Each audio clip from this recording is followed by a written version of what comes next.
জাতীয় নেতাদের নিরাপত্তা দিতে পারে না, তারা করবে নির্বাচন, বলছেন হান্নান।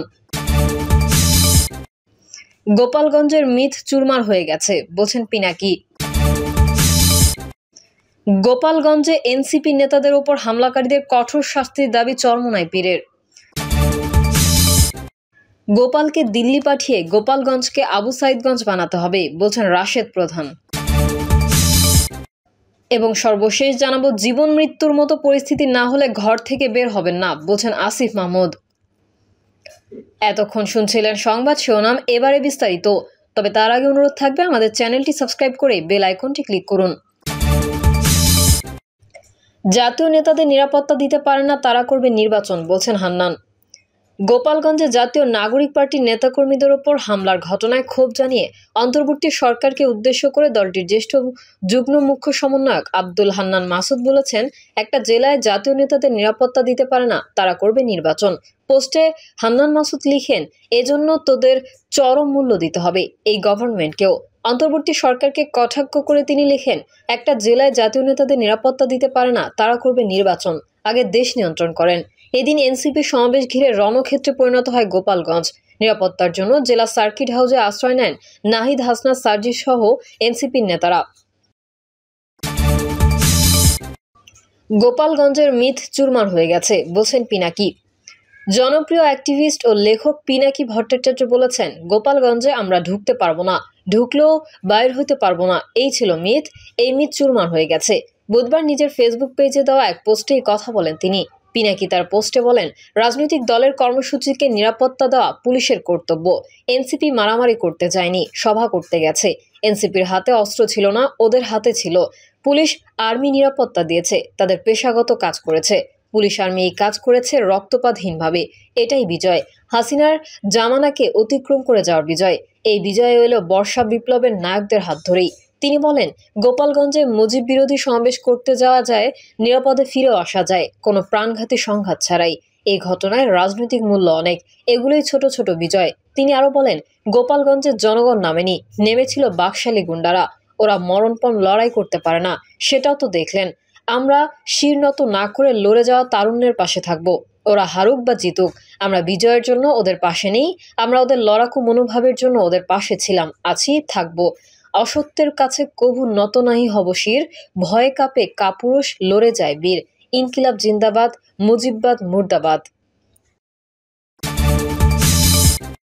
গোপালগঞ্জে এনসিপির নেতাদের উপর হামলাকারীদের কঠোর শাস্তির দাবি চরমোনাই পীরের। ইসলামী আন্দোলন বাংলাদেশের আমির চরমোনাই পীর মুফতি সৈয়দ মোহাম্মদ রেজাউল করিম বলেছেন, গোপালগঞ্জ বাংলাদেশের সার্বভৌম কর্তৃত্বের অধীনে থাকা একটি জেলা। সারা দেশের মানুষ যখন একযোগে স্বৈরাচারী হাসিনাকে উৎখাত করেছে, তখন গোপালগঞ্জে হাজার হাজার খুন, গুম ও হাজার কোটি টাকা পাচারকারী শক্তির পক্ষে কেউ প্রকাশ্যে অবস্থান নিয়ে দেশপ্রেমিক ছাত্র নেতৃত্বের উপরে হামলা করবে এবং তাদেরকে অবরুদ্ধ করে রাখবে, তা মেনে নেওয়া যায় না। ইসলামী আন্দোলন বাংলাদেশের আমির বলেন, জুলাই অভ্যুত্থানের নেতৃত্ব দেওয়া ছাত্রনেতাদের রাজনৈতিক সংগঠন এনসিপি জুলাই জুড়ে দেশব্যাপী পদযাত্রা করছে। সর্বত্র তারা জনগণের উষ্ণ অভিনন্দন ও ভালোবাসা পাচ্ছে। তারই ধারাবাহিকতায় আজকে তারা গোপালগঞ্জে যান। তাদের সঙ্গে আছে গোপালগঞ্জে যা হয়েছে তা লজ্জাজনক। একই সঙ্গে প্রশাসনের ব্যর্থতাও বটে। অভ্যুত্থানের নেতারা গোপালগঞ্জে আসলে সেখানে পতিত ফ্যাসিবাদের দোসররা বিশৃঙ্খলা তৈরি করতে পারে, এটা তাদের অনুধাবন করে কার্যকর ব্যবস্থা নেওয়া উচিত ছিল। কিন্তু আজকের ঘটনায় পরিষ্কার যে প্রশাসন ব্যর্থ হয়েছে। গোপালগঞ্জের পুলিশ সুপার সহ দায়িত্বে নিয়োজিতদের ব্যাপারে তদন্ত করতে হবে। তারা ইচ্ছাকৃতভাবে এমন সহিংসতার সুযোগ করে দিল কিনা তা খতিয়ে দেখতে হবে। চরমোনাই পীর বলেন, কোনো মিডিয়া হামলাকারী ফ্যাসিবাদের দোসরদের গ্রামবাসী এলাকাবাসী অভিহিত করেছে। এর পেছনের কারণ সুস্পষ্ট। তারা বিশ্বকে বোঝাতে চায় যে হাসিনার উৎখাতের আন্দোলন কোনো গণ অভ্যুত্থান ছিল না। গ্রামবাসী এখনও হাসিনার জন্য রাস্তায় নামে, যার পুরোটা মিথ্যা বয়ান। যারা এনসিপির উপরে হামলা করেছে তারা আওয়ামী লীগের সন্ত্রাসী বাহিনী, তাদের আওয়ামী লীগের পান্ডা হিসেবেই প্রচার করতে হবে। যারা যারা এই হামলার সঙ্গে জড়িত ছিল তাদের অবিলম্বে শাস্তির আওতায় আনতে হবে। ফ্যাসিবাদের পক্ষ হয়ে এখনও কেউ জুলাই অভ্যুত্থানের নেতাদের উপরে হামলা করবে, তা মেনে নেওয়া যায় না। চরমোনাইয়ের পীর সরকারের প্রতি আহ্বান জানিয়ে বলেন, অভ্যুত্থানের বর্ষপূর্তির এই সময়েও স্বৈরাচারের দোসররা যে দুঃসাহস দেখিয়েছে তা সরকারের সামগ্রিক ব্যর্থতার বড় একটি দৃষ্টান্ত। পতিত ফ্যাসিবাদের বিচার এবং এর সঙ্গে জড়িতদের বিচারের ধীরগতির কারণেই তারা আজকে এই সাহস করেছে। তাই বলবো, সারা দেশের স্বৈরতন্ত্রের সঙ্গে জড়িত সবাইকে দ্রুত বিচারের আওতায় আনুন। এই ধরনের দুঃসাহস জাতি আর দেখতে চায় না। গোপালকে দিল্লি পাঠিয়ে গোপালগঞ্জকে আবু সাইদগঞ্জ বানাতে হবে বলছেন রাশেদ প্রধান। জাতীয় গণতান্ত্রিক পার্টির সহসভাপতি ও দলীয় মুখপাত্র রাশেদ প্রধান বলেছেন, দিল্লির আশ্বাসে ফ্যাসিবাদী আওয়ামী শক্তি এখনও আস্ফালন করে চলছে। পুলিশ হত্যার বিচারের কথা বলে নিজেরাই পুলিশের ওপর হামলা করছে। এই দেশ আর দিল্লির মুখপাত্র খুনি হাসিনার নয়, এই দেশ এখন মুগ্ধ ওয়াসিম আবু সাইদদের। তাই দেশবাসীর প্রতি প্রস্তুতি নিতে হবে। গোপালকে দিল্লি পাঠিয়ে গোপালগঞ্জকে আবু সাইদগঞ্জ বানাতে হবে। 16 জুলাই রংপুরের পায়রা চত্বরে জাগপার মাসব্যাপী জুলাই গণঅভ্যুত্থান স্মরণ ও আগামীর বাংলাদেশ গড়ার কর্মসূচির 16তম দিনে গণসংযোগ, লিফলেট বিতরণ ও বিক্ষোভ মিছিল শেষে পথসভায় তিনি এসব কথা বলেন। এর আগে জাগপার নেতারা আবু সাইদের প্রথম শাহাদত বার্ষিকী উপলক্ষে তার কবর জিয়ারত করেন। রাশেদ প্রধান বলেন, গোপালগঞ্জে দফায় দফায় সন্ত্রাসী ও নিষিদ্ধ সংগঠন আওয়ামী লীগ পুলিশের ওপর, ইউএনওর উপর এবং এনসিপি নেতাকর্মীদের উপর হামলা চালিয়ে আবারও প্রমাণ করেছে আওয়ামী লীগের অপরাজনীতি মূলত দেশের জনগণের বিরুদ্ধে। তিনি আরো বলেন, শহীদ আবু সাইদের প্রথম শাহাদত বার্ষিকীতে আমাদের শপথ নিতে হবে খুনি হাসিনা ও তার দোসরদের গণহত্যার বিচার নিশ্চিত করা, দল হিসেবে আওয়ামী লীগের বিচার করা এবং হিন্দুস্তানের আধিপত্যবাদ রুখে দেওয়া পর্যন্ত আমাদের আন্দোলন চলবে।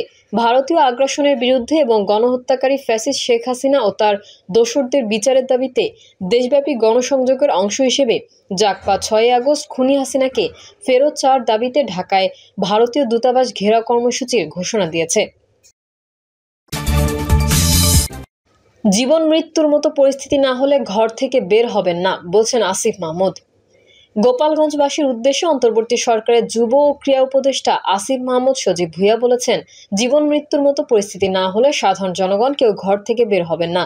তিনি বলেন, পুলিশ কন্ট্রোল রুম থেকে মনিটরিং এবং দিক নির্দেশনা দিচ্ছেন স্বরাষ্ট্র উপদেষ্টা, যুব ও ক্রীড়া উপদেষ্টা। আসিফ মাহমুদ লিখেছেন, গোপালগঞ্জে কারফিউ জারি করা হয়েছে। জীবন মৃত্যুর মতো পরিস্থিতি না হলে সাধারণ জনগণ কেউ ঘর থেকে বের হবেন না। তিনি আরও লিখেছেন, সব আইন শৃঙ্খলা রক্ষাকারী বাহিনীর সদস্য সংখ্যা বাড়ানো হয়েছে। নিষিদ্ধ সংগঠনের সন্ত্রাসীদের ভেঙে দেওয়া হবে। পুলিশ কন্ট্রোল রুম থেকে সবকিছু মনিটরিং এবং প্রয়োজনীয় দিক নির্দেশনা দিচ্ছেন স্বরাষ্ট্র উপদেষ্টা, যুব ও ক্রীড়া উপদেষ্টা সহ আইন শৃঙ্খলা রক্ষাকারী বাহিনীর প্রধানরা।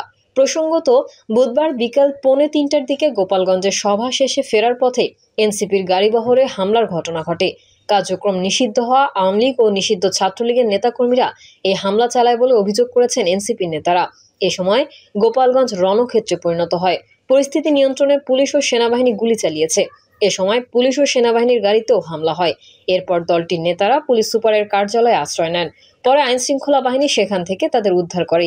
এর আগে দুপুর 1:30টার দিকে গোপালগঞ্জ শহরের পৌর পার্ক এলাকায় আয়োজিত এনসিপির সমাবেশ মঞ্চেও হামলা চালায় নিষিদ্ধ ছাত্রলীগ।